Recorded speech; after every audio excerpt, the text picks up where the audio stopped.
You're watching How Leap. Let me show you how to recover permanently deleted photos on iPhone.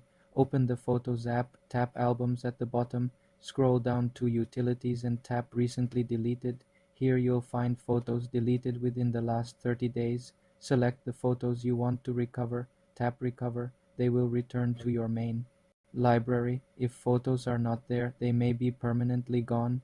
You can restore from an iCloud backup. Go to Settings, tap your name, then iCloud, tap Manage Account Storage, then Backups. Select a backup from before the deletion and restore your phone. This erases current data. For more simple software tutorials, subscribe to the How Leap channel.